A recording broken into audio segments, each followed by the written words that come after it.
Hello, welcome to the channel Y Stories. Enjoy watching. And our dear daughter-in-law will pay the bill, just as agreed. The in-law stood up from the table and left me with a bill for $1,500 for celebrating their 30th wedding anniversary. I was stunned, because I had promised them nothing of the sort. My husband just smirked and followed his parents.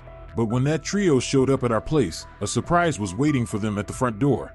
Esperanza Delgado looked at the neatly stapled receipts and bills spread out on the kitchen table. Every month she performed this family ritual, budget planning.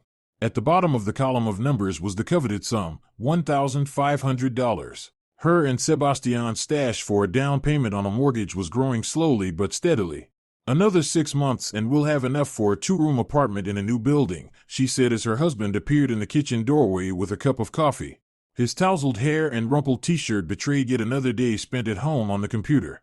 Sebastian gave a vague nod, his eyes glued to his smartphone. "By the way, my parents are celebrating their 30th anniversary soon. They want to have a modest sit-down at a cafe." 30th wedding anniversary. Esperanza smiled. "We should congratulate them in a special way. Maybe we'll buy a nice bouquet? And I don't know, a beautiful photo album?" Sebastian shrugged, as if the question didn't much concern him. "Yeah, sure, we'll chip in somehow. Mom will be pleased." Esperanza set the calculator aside and thought about her mother-in-law. Remedios was a woman with a will, always elegantly dressed, with a flawless hairstyle, and a habit of speaking as if every word ought to be recorded for the history books. She never criticized her daughter-in-law outright, but her polite phrases often hid little barbs. "What an interesting outfit, dear," she would say. "I do hope Sebastian doesn't go hungry when you're not around." "I'll be late today," Esperanza said, gathering documents into a folder. "We're submitting the quarterly report." Sebastian replied without looking up from his phone. Esperanza sighed. 3 years of marriage, and every morning the same. She was an engineer at a construction firm with an 8-hour workday that often stretched to 10. He was a temporarily unemployed programmer who was about to find a worthy project any day now. In reality, Sebastian scraped by with occasional freelance gigs and spent most of his time playing video games or hanging out on forums. On the subway, Esperanza mentally calculated how much she could spend on a gift for the in-laws. $100. That would be respectable without hurting the budget. After all, 30 years together is a truly impressive milestone. The day flew by in a blur of numbers and reports. Just as Esperanza was getting ready to leave, her phone rang. The screen showed Remedios Fuentes. She always saved her mother-in-law under her full name, as if in some official registry. "Esperanza, dear." Remedios' voice sounded unusually perky and sweet. "How are you, my darling? Am I interrupting?" "Hello, Remedios. I'm fine, I'm just finishing up." "Wonderful. I've been thinking about our anniversary. You know that Aurelio and I want to celebrate modestly but with dignity." "Yes, Sebastian mentioned it. Have you already chosen a cafe?" The mother-in-law let out a melodious chuckle. "What cafe, my dear? You don't mark a date like this in a little cafe. I've found a marvelous place. It's called Panorama. Do you know it?" Esperanza froze. Panorama was one of the most expensive restaurants in the city, with a bird's-eye view of the central square and prices to match the height. "That's rather pricey," she said carefully. "Oh, child, can one economize on such an occasion? Half a century together. How many can boast of that?" A commanding note crept into her voice. "I wanted to ask if you could come there with me tomorrow and help with the arrangements. You have such impeccable taste." Esperanza winced at the obvious flattery, but agreed. "All right, I can go after work. Do you already have a rough budget in mind for the celebration?" There was a brief pause on the other end. "Child, what talk of money?" Remedios now sounded mildly reproachful. "Aurelio and I will handle everything. Don't worry, it's our celebration. I just wanted to understand the scale."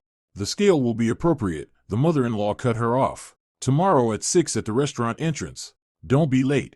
That evening Esperanza tried to discuss it with her husband. Sebastian sat at the computer, hammering at the keys in a furious rhythm. Some virtual battle was underway. "Listen, your mother wants to celebrate at Panorama. You know what the prices are like there?" Sebastian mumbled without taking his eyes off the monitor. "Mom knows what she's doing. But who's going to pay for the banquet? She said she and your dad would sort everything out, but it was kind of vague." Sebastian finally tore himself away from the game and turned to her. "Esperanza, don't make a fuss. The folks want to celebrate. Let them enjoy it. They haven't asked us to pay, right?" "Right," But then don't worry ahead of time. He went back to the game, and Esperanza opened her chat with Remedios and wrote directly, Remedios, I still want to clarify about tomorrow. Do I need to bring my card to pay a deposit for the banquet? The reply came almost immediately, oh, no, child, we'll handle it ourselves, don't worry. Just come and help choose the menu. You have such great taste. Esperanza showed the exchange to her husband. See, she keeps dodging a straight answer. Sebastian just waved her off. Come on, Esperanza, when have my parents ever leapt onto our backs? They're normal people. You suspect them of some terrible scheme, and they just want to mark an important date. Fine, Esperanza gave in, feeling the anxiety inside her grow, even as she tried to ignore it. After all, Remedios and Aurelio really had never asked them for money. Yes, her mother-in-law was demanding and sometimes overly dramatic, but she wasn't a con artist. The next day, the meeting at the restaurant turned out even more tense than Esperanza had expected. Remedios, dressed in an elegant ivory suit, radiated the energy of a general preparing for a decisive battle. We'll take this, and that, she told the maitre d', pointing to the most expensive items on the menu. And oysters. Definitely oysters. Aurelio adores them. Esperanza followed silently, noting how the total in the manager's notebook jumped to frightening figures with every dish selected. Remedios, maybe something simpler? She ventured gently when her mother-in-law ordered the third variety of premium fish. Simpler? The mother-in-law arched a perfectly drawn eyebrow. For our 30th wedding anniversary? No, thank you. Aurelio and I have earned a celebration. We saved on everything for so many years, we invested so much in you and Sebastian. In me? Esperanza thought, surprised, but kept quiet. Aurelio himself joined the discussion then, a tall, fit man with a head of gray hair and the keen gaze of a former plant director. He headed straight for the wine list. This is a collectible Bordeaux, 20 years aged, he informed the sommelier with the air of a connoisseur. We'll need, I think, 8 bottles. Esperanza heard the price and nearly choked. For that amount you could rent an apartment in a good neighborhood for a month. When the manager stepped away, she quietly asked her father-in-law, Aurelio, and who is going to pay for all this splendor? He looked at her with genuine surprise. Didn't Remedios discuss the details with you? Strange. Well, no matter, it will all be resolved in due course. Don't worry. That evening, Esperanza tried again to speak with her husband. Sebastian, do your parents even have that kind of money? They've ordered a banquet for at least $1,000. Their pension is decent, plus savings, he answered vaguely. Esperanza, stop the investigation. They're adults, they'll handle it. And whom did they invite? Well, Aunt Esperanza, Uncle Nicholas, their former co-workers. About 30 people. 30? Esperanza sat down on the edge of the sofa. Sebastian, that's not a modest get-together anymore. That's a full-blown banquet. So what? He shrugged. My parents are popular people, they have lots of friends. That night, Esperanza couldn't sleep for a long time. Numbers spun in her head. Their $1,500 set aside for the mortgage. No, this is paranoia. The in-laws can't actually be planning to stick us with the bill. But the anxiety wouldn't let go, and she wrote to her mother-in-law once more, Remedios, please tell me plainly. Do Sebastian and I need to prepare money to pay for the banquet? The reply came only in the morning. Child, why such mercenary talk? We're family. Don't think about such trifles. A celebration should remain a celebration. It wasn't a yes or a no, and Esperanza's anxiety only grew. The week before the anniversary passed for Esperanza like a fog. Workdays were punctuated by endless conversations about the upcoming celebration, which she tried to skirt, always circling back to the question of payment. But Remedios turned out to be a true master of evasive answers. Esperanza, you can't imagine whom we've invited. The mother-in-law enthused over the phone. Remember Valentin Mendoza, the director of the metallurgical plant? He promised to come with his wife. That's wonderful, Remedios, Esperanza replied, trying to sound interested. And about paying for the restaurant. Oh, and we invited Esperanza Gomez and her husband too. She was my best friend back in college. Can you believe it? She's coming from the provinces just for this, the mother-in-law went on, as if she hadn't heard the question. After the third such call, Esperanza decided to try a different angle, through Aurelio. Catching a moment when her father-in-law was alone in their living room, he had dropped by with some documents for Sebastian. She broached the delicate topic. Aurelio, I have a delicate question, Esperanza began, sitting down across from him. Her father-in-law looked at her attentively over the rim of his glasses. I'm listening, Esperanza. Sebastian said you wanted to celebrate modestly, but now it looks like quite a large event. 30 years. That's no joke. Aurelio answered proudly. Few marriages withstand the test of time like that. It's certainly impressive, Esperanza agreed. But I wanted to clarify the financial side. Remedios has ordered an expensive menu, and you've chosen collectible wines. Aurelio suddenly glanced at his watch and stood up abruptly. Good Lord, it's so late already. Remedios must be waiting for me. Sorry, Esperanza, I have to go. Tell Sebastian I left the documents on the table. And he hurried off, leaving Esperanza even more perplexed. That evening she made one last attempt, a direct talk with her husband.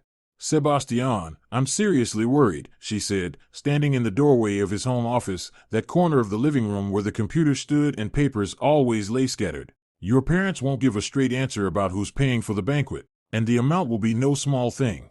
Sebastian swiveled in his chair, clearly annoyed at being torn away from his important task, which, judging by the screen, was another online raid. Esperanza, your paranoia is getting old, he said, rubbing his temples. If my parents wanted us to pay, they'd say so. But they're neither saying yes nor no. That's exactly what worries me. Listen, Sebastian stood and put his hands on her shoulders. Let's make a deal. If, and only if, the money question suddenly comes up, I'll handle it. Okay? They're my parents. If anything, I'll take responsibility. Esperanza drew a deep breath. Maybe she really was overthinking it. After all, before retiring Aurelio held a decent position, and they had savings. All right, she said at last. But promise me that if something's off, you won't leave me to deal with it alone.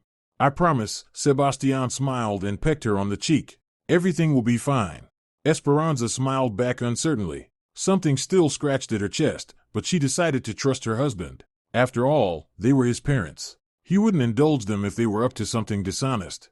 3 days before the anniversary, Remedios called and asked Esperanza to help decorate the hall. It felt awkward to refuse, and so Esperanza found herself back at Panorama, watching her mother-in-law command an army of waiters.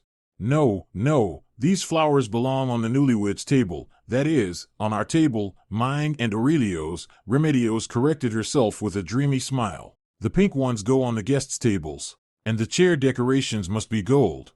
Esperanza stood off to the side, feeling completely unnecessary. Now and then her mother-in-law addressed her. Esperanza, do you like this place setting? Or, what do you think, does this shade of napkin work? But in reality no one cared about her opinion. Remedios, she finally ventured when they were alone, I need to have a serious talk with you. Of course, dear, the mother-in-law replied absently, studying the menu. I need to know for sure. Are you expecting Sebastian and me to pay for the banquet? Remedios froze for a second. Then she slowly lifted her eyes from the papers. Esperanza, do you take me for a beggar? Her voice turned icy. No, of course not. I just want clarity. Clarity? The mother-in-law folded her arms across her chest. Fine, here's your clarity. Aurelio and I have lived together for 30 years. Half a century. When I got married, I had one dress and $2 in my pocket. We started out in a tiny dorm room. We raised Sebastian when the country was in chaos, and now, when we want to mark an important date, you're counting pennies. Remedios, you misunderstood. No, you don't understand. The mother-in-law raised her voice, then immediately controlled herself, glancing at the staff. Aurelio and I have earned this celebration, and we hoped our son and his wife would share in our joy. But if money matters more to you than family values. She made a theatrical pause, giving Esperanza the chance to feel like the most mercenary creature alive.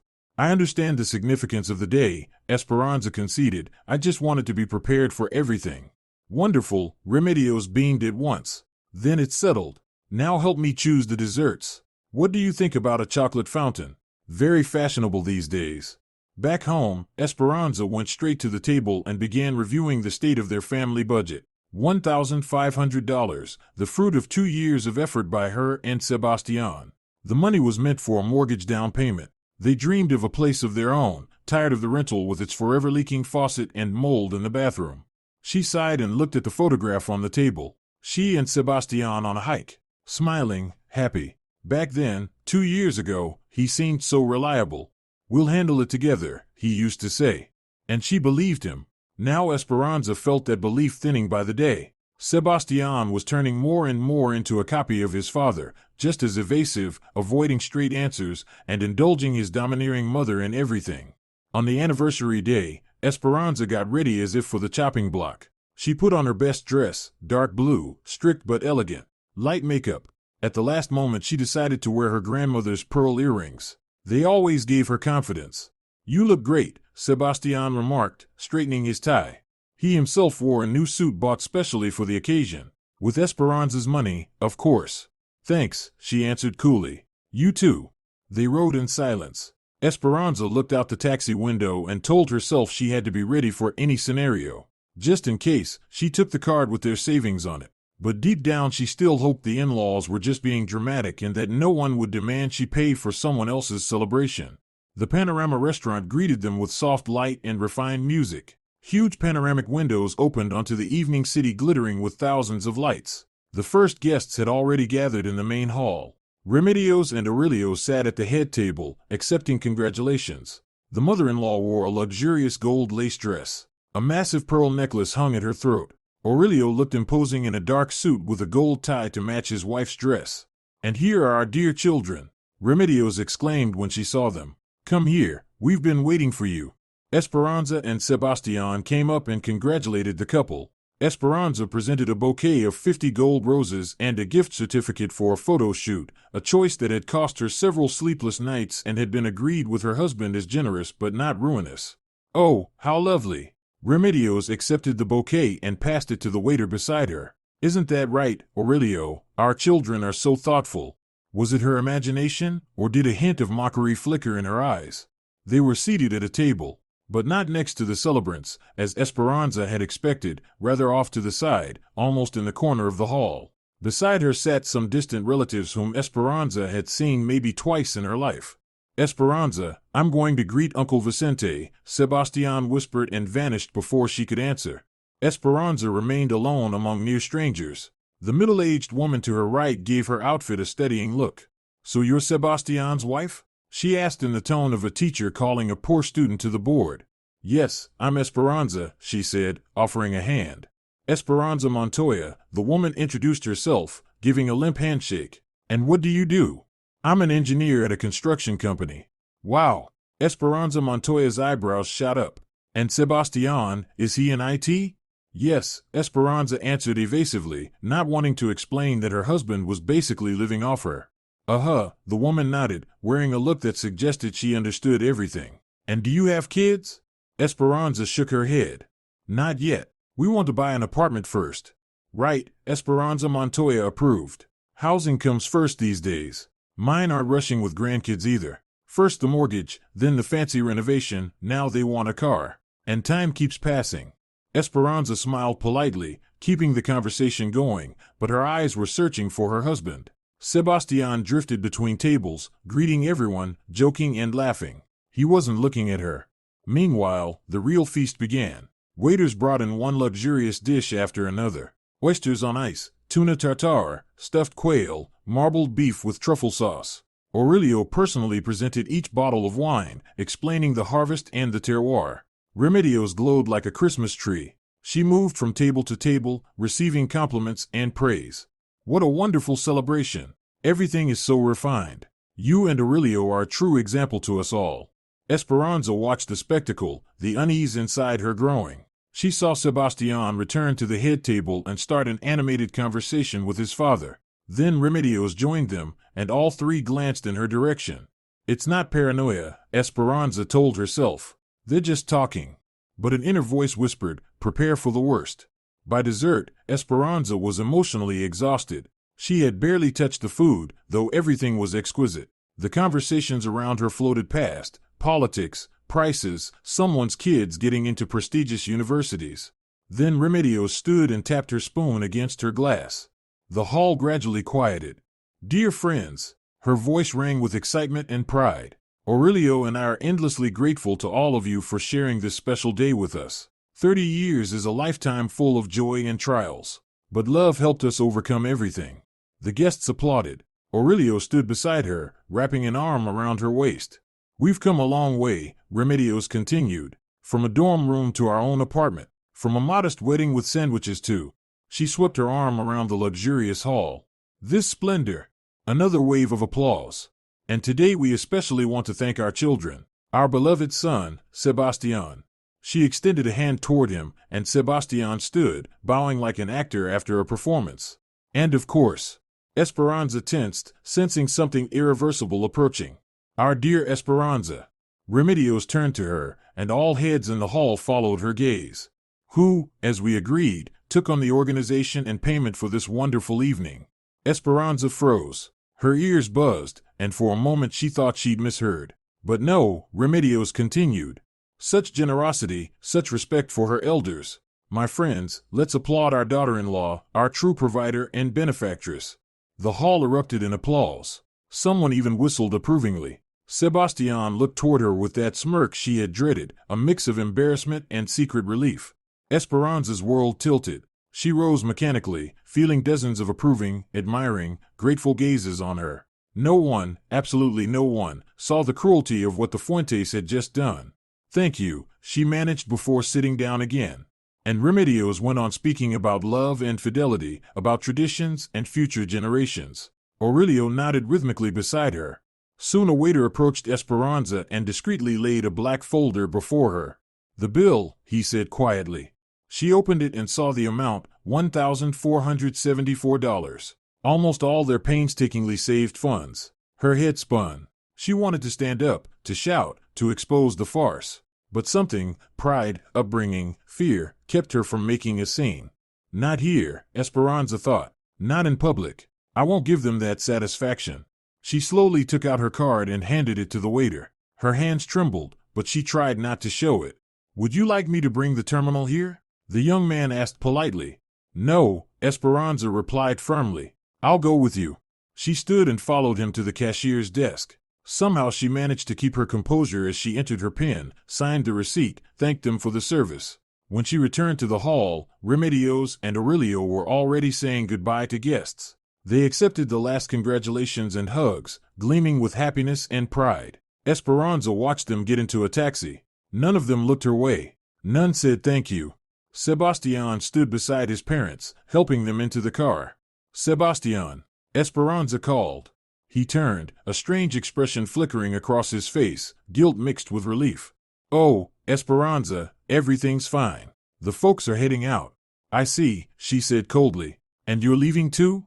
Yeah, I'll drop them off. They're a bit, he made a gesture hinting at too much wine. You'll get home on your own, right? I won't be long. Esperanza stared at him, and in that moment everything became painfully clear. In this family she would always be used, as a wallet, as free labor, as a convenient target for manipulation. And Sebastian would never take her side. Of course, she said. I'll get home myself. Sebastian nodded, seemingly oblivious to the frost in her voice, and got into the taxi. The last thing Esperanza saw was Remedios turning to her son and saying something with a satisfied smile.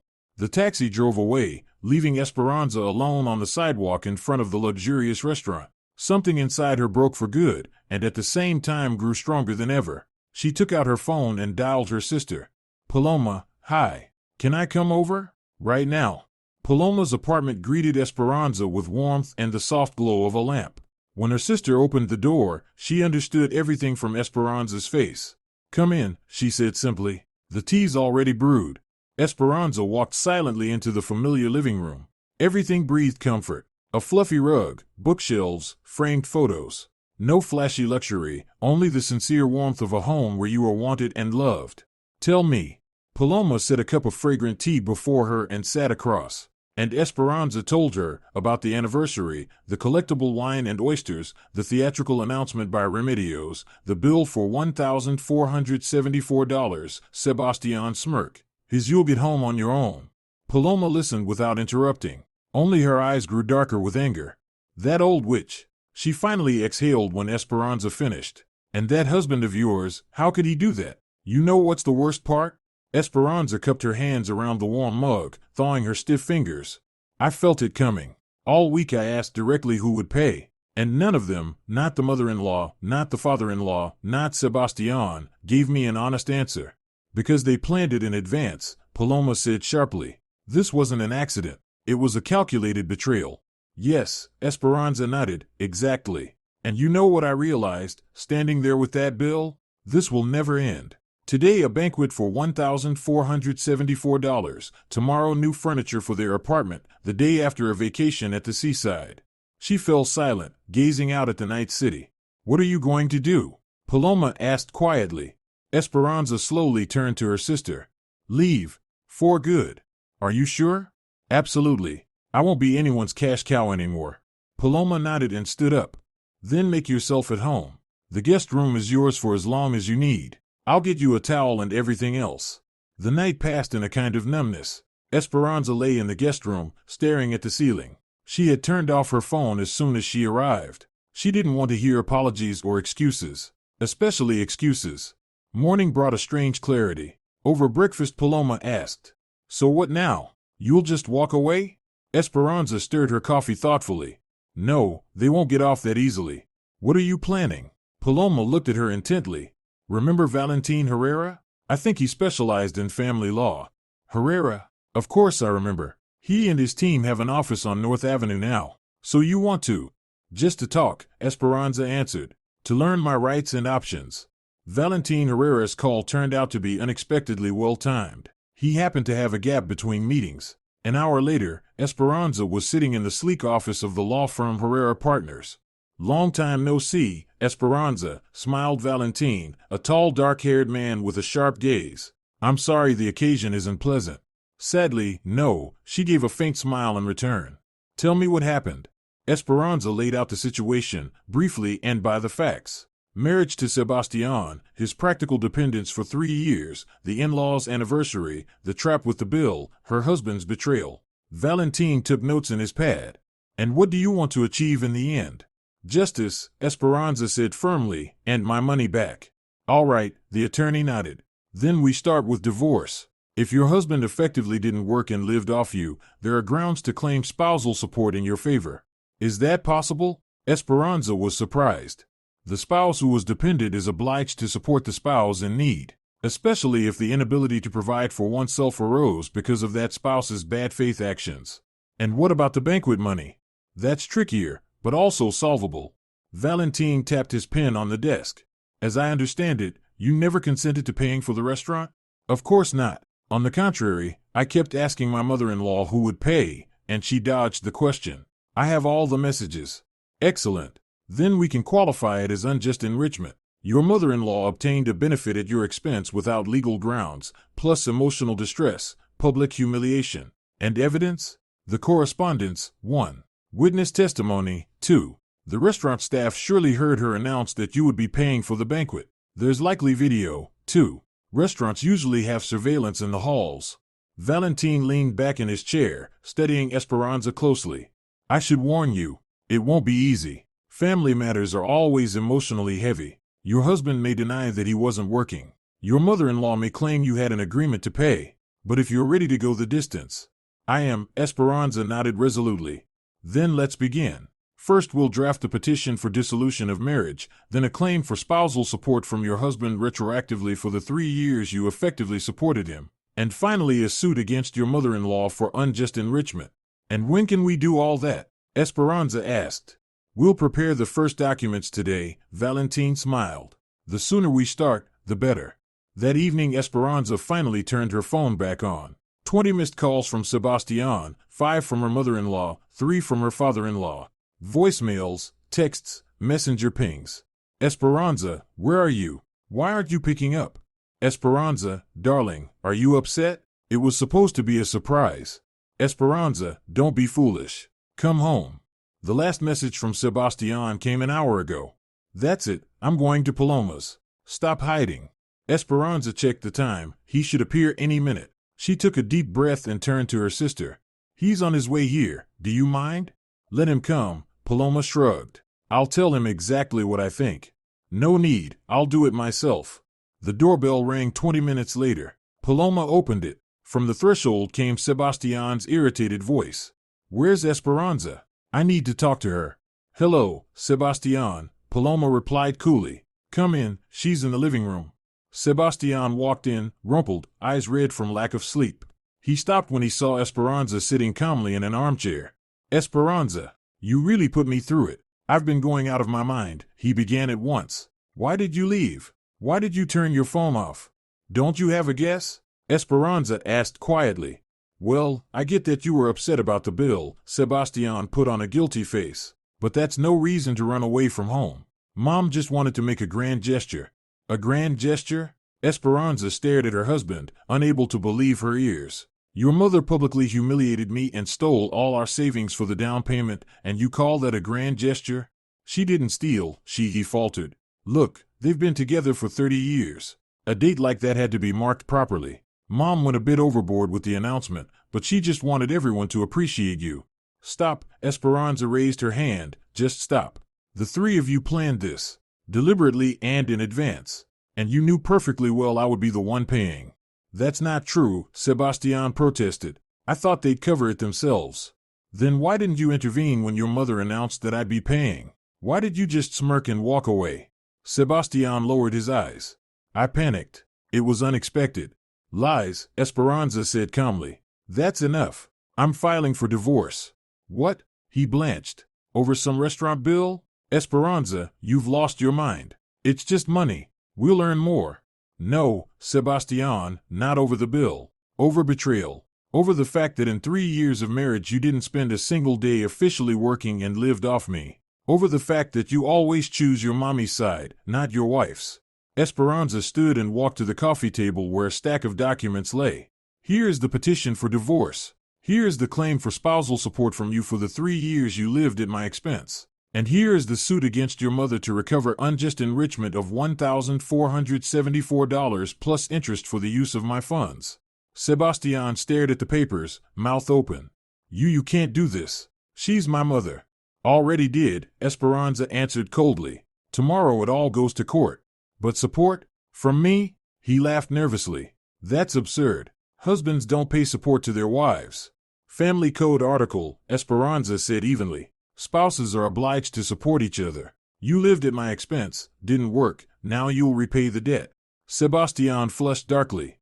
You planned all this? You purposely let Mom order the banquet, and now you're playing the victim?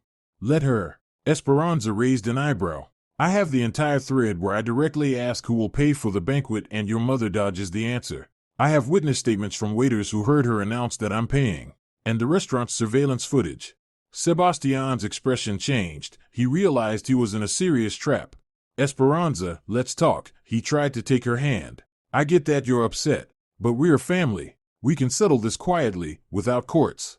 No, Sebastian, Esperanza gently freed her hand. We're not a family anymore. You betrayed me the moment your mother announced I was paying and you just smirked and shrugged. That's when our marriage ended.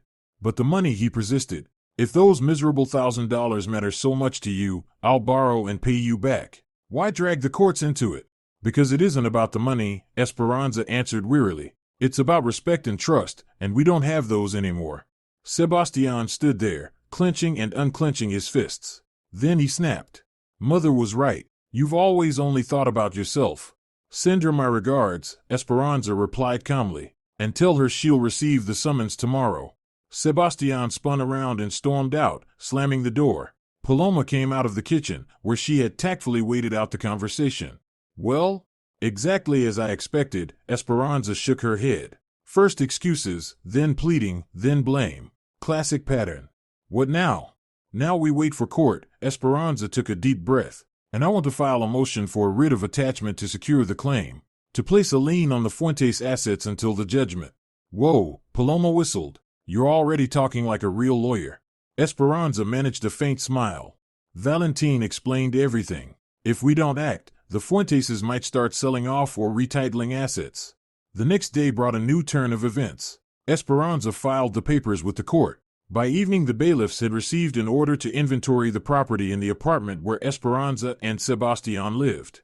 Are you sure? Paloma asked when Esperanza told her. Maybe you should have waited for the ruling? No, Esperanza answered firmly. It's a signal to them that I'm serious. Plus, some of my things are still there and I want them back.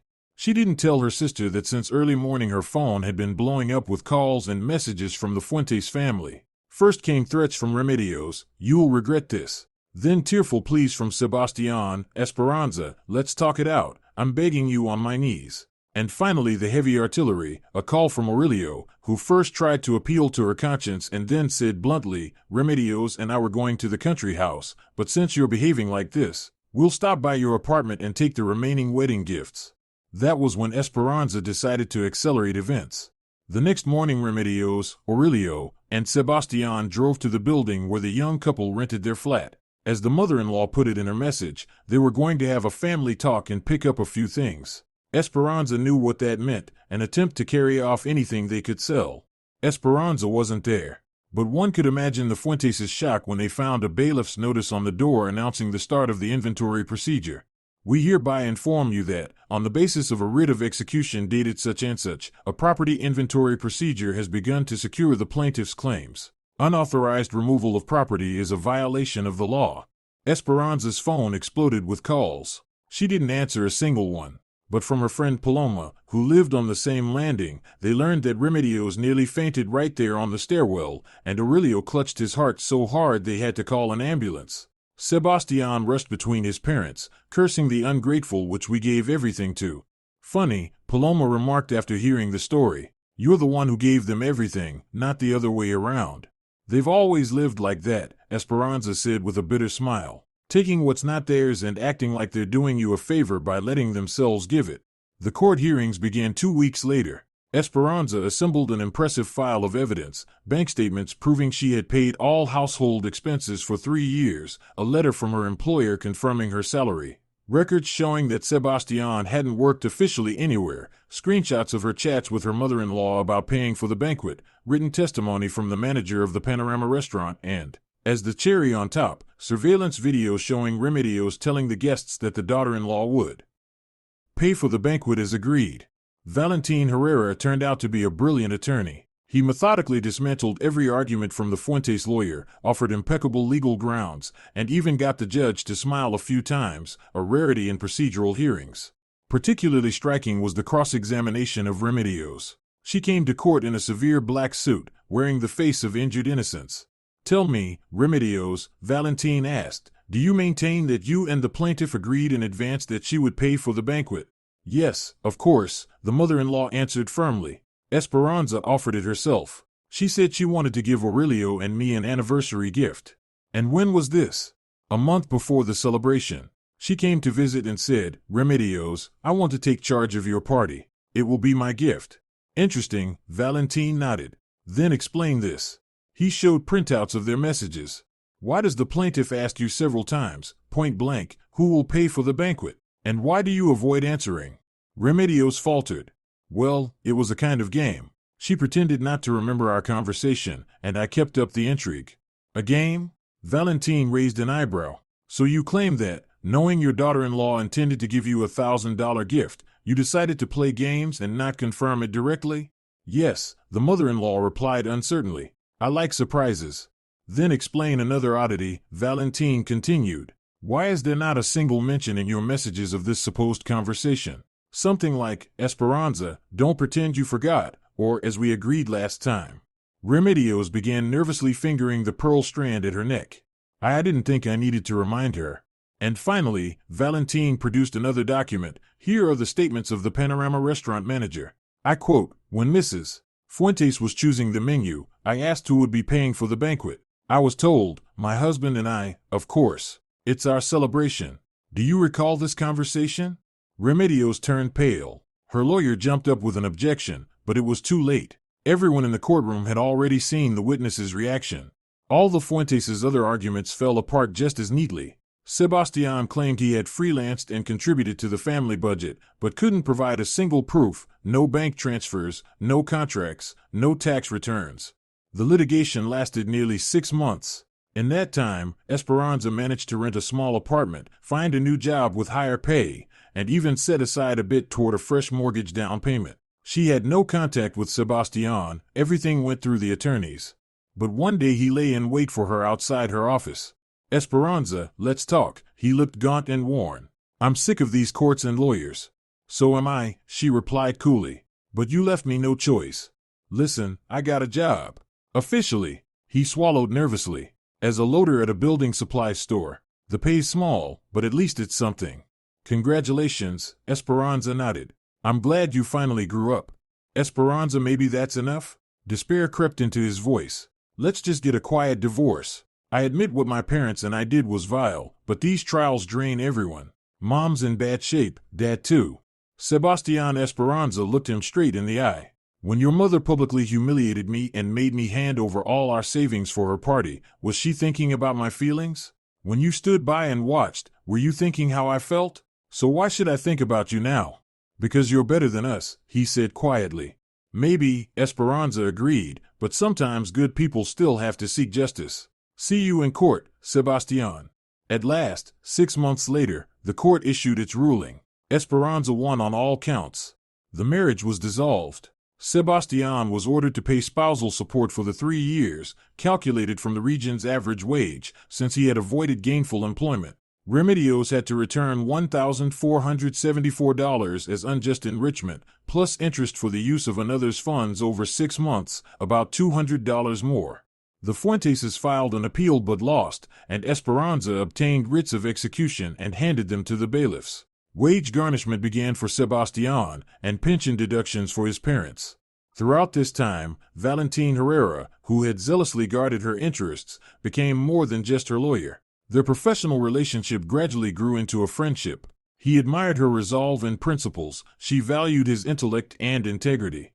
One day, when the case had been won and part of the money returned, he invited her to dinner, not at the luxurious Panorama, but at a small, cozy cafe with home-style cooking.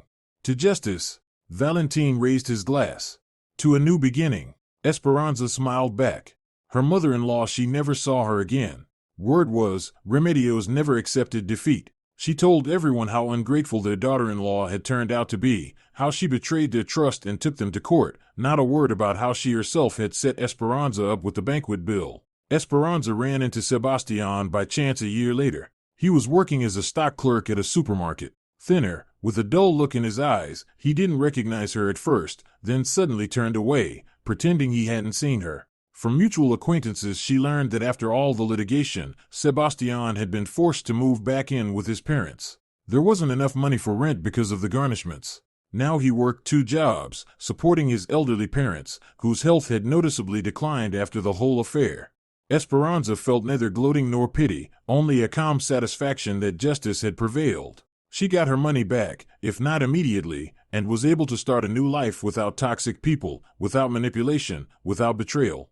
Her relationship with Valentine developed slowly and gently. He didn't rush things, giving her time to heal from the psychological trauma of her previous marriage. She appreciated his patience and tact. A year and a half later, Valentine proposed, without pomp or show, simply asked over dinner, "Will you marry me?"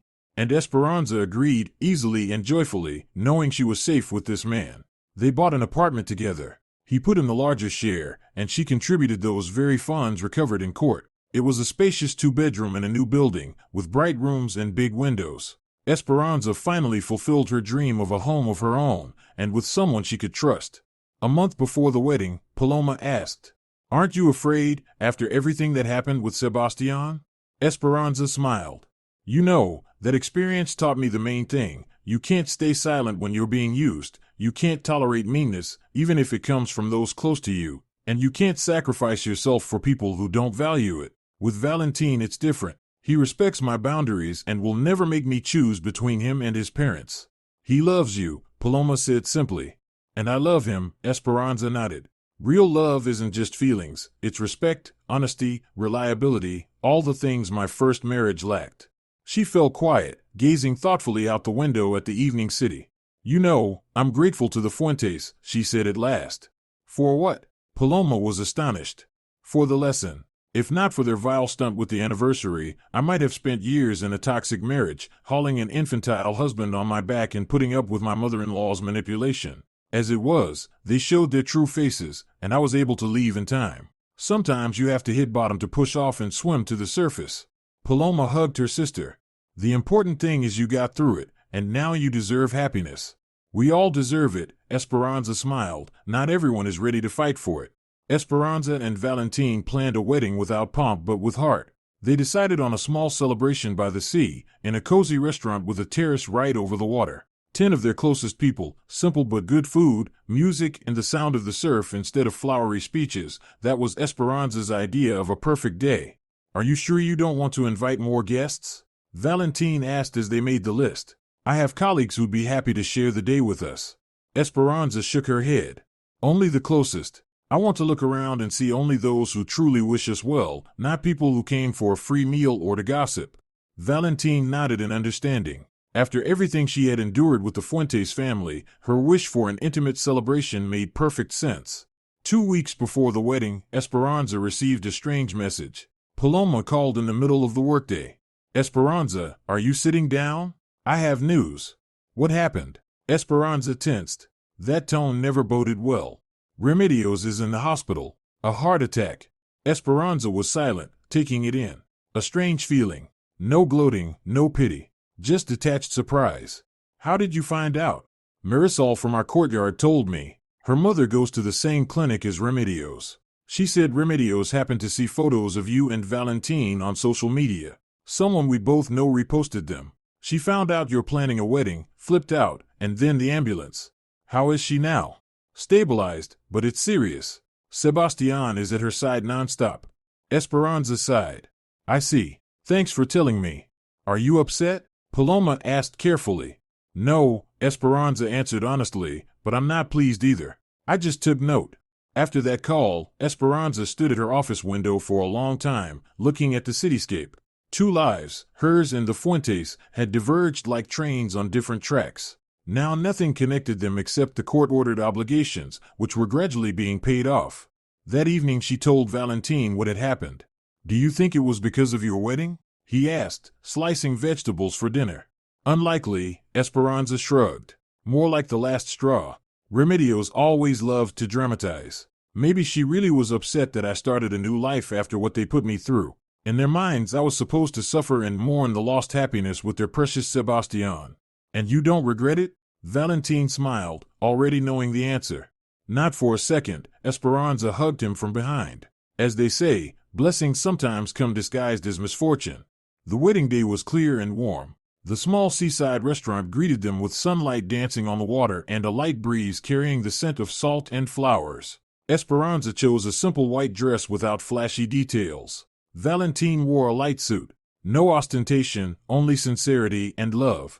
There were indeed few guests. Paloma and her husband, Valentine's parents, 3 of his close friends with their partners, and 2 of Esperanza's friends. No co-workers, no distant relatives, no random acquaintances, only people they truly trusted.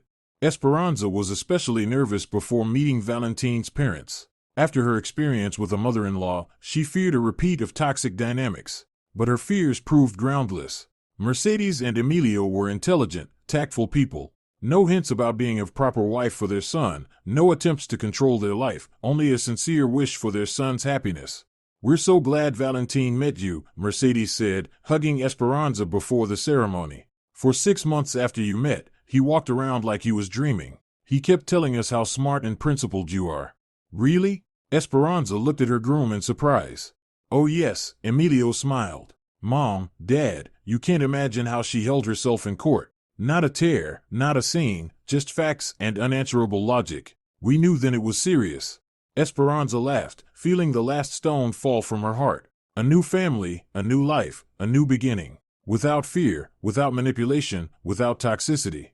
The ceremony was simple and moving. They exchanged vows to the sound of the surf, slipped rings on each other's fingers, and kissed to the applause of their loved ones. No grandstanding, no artificial pomp, only genuine feeling and a promise to be together in joy and in sorrow.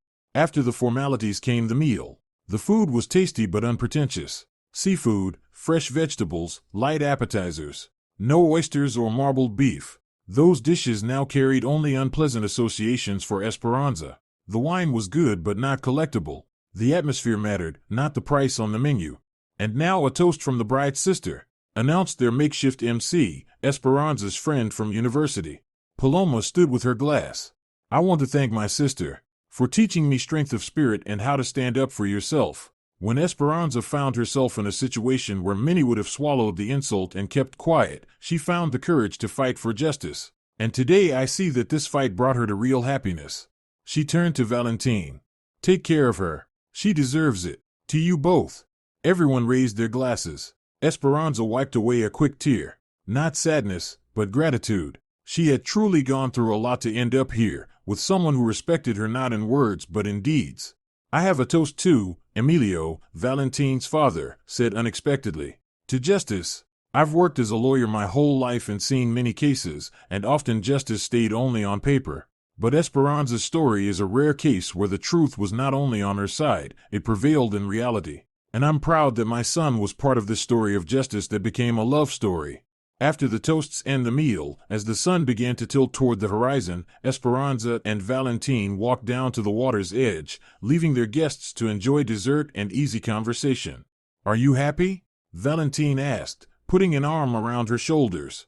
More than ever, she answered honestly. You know, I was afraid to trust again for a long time. After everything with Sebastian, it felt like any relationship was a potential trap. I understand, he nodded. Betrayal by someone close leaves deep scars. But you helped me believe it can be different. That you can build a relationship on respect and honesty, not manipulation and dependence. They fell silent, watching the waves roll onto the sand, leaving lacy foam behind. Have you ever thought about forgiving them? Valentine asked suddenly. The Fuentes? Esperanza considered it. You know, it's complicated. I don't hold a grudge. Anger corrodes you from the inside. But I can't forgive them in the full sense either. They didn't just cheat me out of money. They betrayed my trust, humiliated me in public, and then tried to make me the guilty one. That isn't forgiven, it's released. I've let it go and moved on. But there's no road back into my life for them. Valentine nodded in understanding. Fair. And I think it's right. The party wrapped up around 11. No one drank themselves senseless, no scenes, no drama. Everyone was genuinely happy for the newlyweds and wished them well. The bill for the whole celebration came to just over $200, a sum she and Valentine had agreed on in advance and paid together.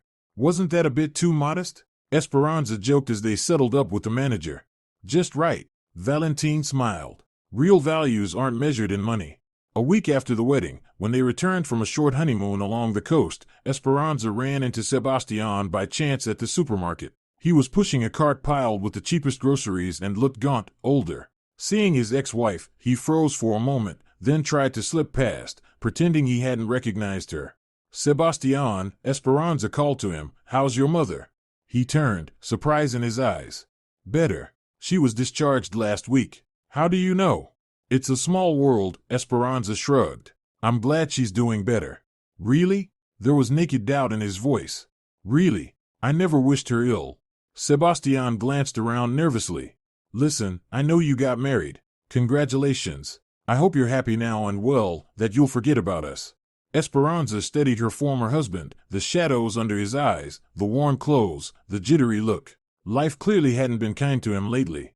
"You know, Sebastian, I am happy, and I let go of the past a long time ago. But there are things you can't forget. They become lessons. I'm grateful for the lesson, strange as that sounds."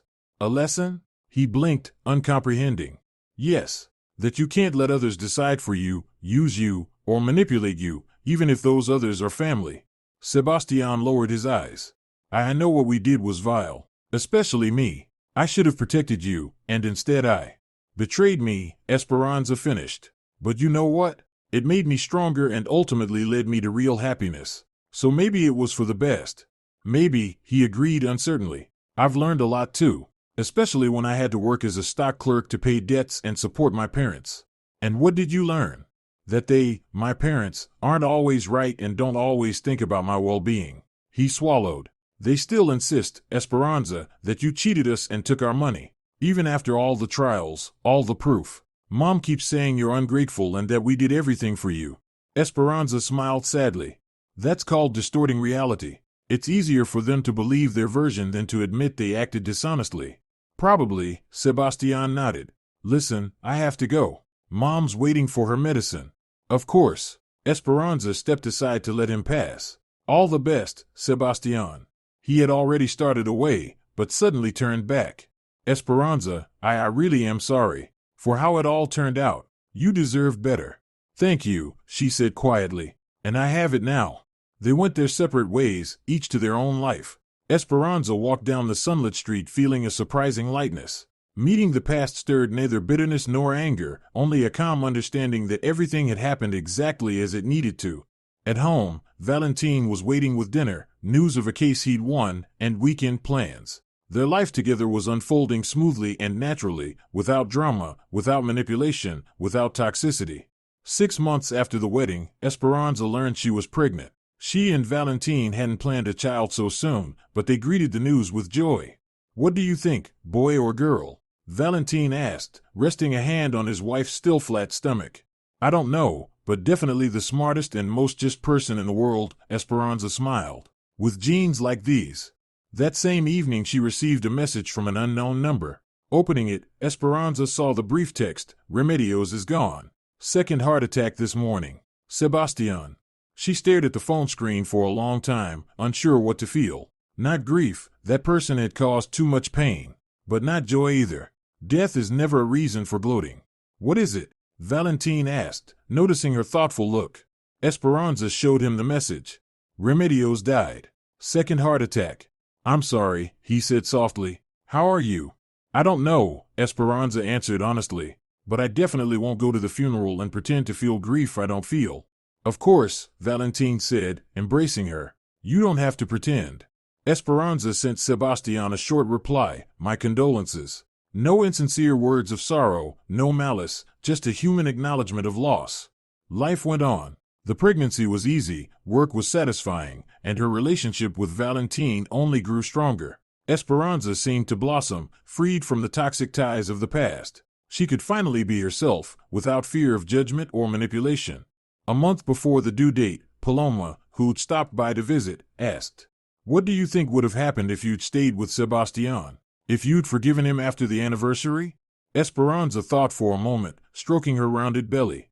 "I think I would have slowly faded. Every day, every year, a little less myself, a little more a sacrifice." In the Fuentes family there was no place for equality, only a hierarchy where the daughter-in-law is always at the bottom. And Sebastian would never have taken my side. He always chose his mother's approval over respect for his wife. "Yeah, probably," Paloma agreed. "You know, I'm proud of you. Not everyone can find the strength to break off a toxic relationship and start from zero." "I had an incentive," Esperanza smirked. $1,474 of incentive. They laughed, but both knew it wasn't about the money. It was about self-respect, dignity, the right to a happy life without manipulation. At the appointed time, Esperanza gave birth to a daughter. A healthy, sturdy baby with a loud voice and a serious gaze. She and Valentine named her Milagros, after a heroine who wasn't afraid to walk her own path in a strange, sometimes absurd world. "I'll teach her to stand up for herself," Esperanza said, looking at the sleeping infant.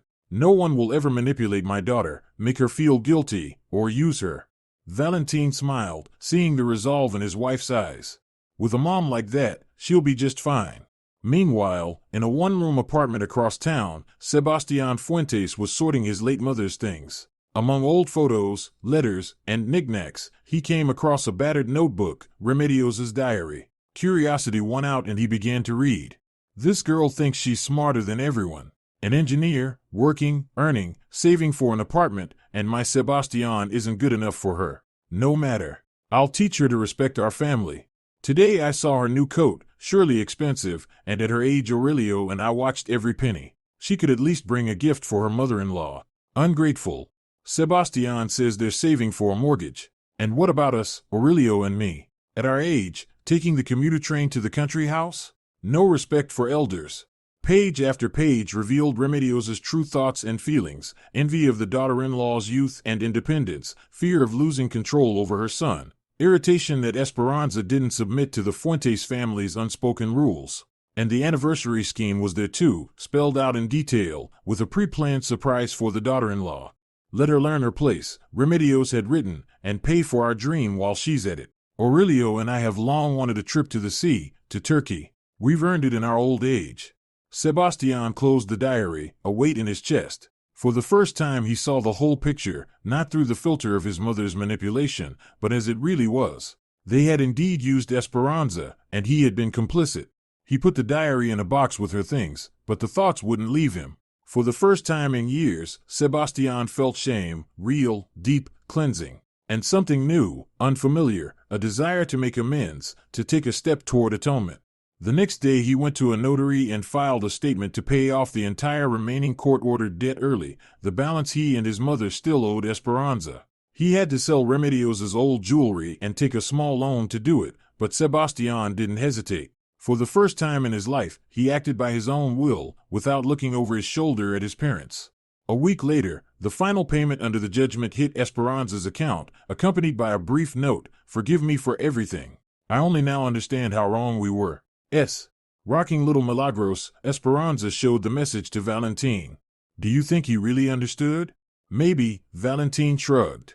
A parent's death often changes your perspective, makes you see things differently. But what matters more is this: you are completely free of that story. Every account settled, every debt paid. A new chapter. Esperanza nodded, gazing at her sleeping daughter. A new chapter. Without toxicity, without manipulation, without fear. Only love, respect, and justice. She kissed Milagros on the forehead and whispered softly, "I'll teach you to be strong, little one. I'll teach you to tell real love from manipulation. I'll teach you to stand up for yourself and never, ever let anyone use your kindness against you." Valentin wrapped his arms around both of them, and Esperanza thought that sometimes the most painful lessons lead to the most precious discoveries. Her story with the Fuentes family had become not just a wound from the past, but an important life experience that made her stronger and wiser. Justice had prevailed not only in court, but in life itself, and it had been worth every second of the fight. If you're enjoying it as well, leave a like and subscribe to the channel.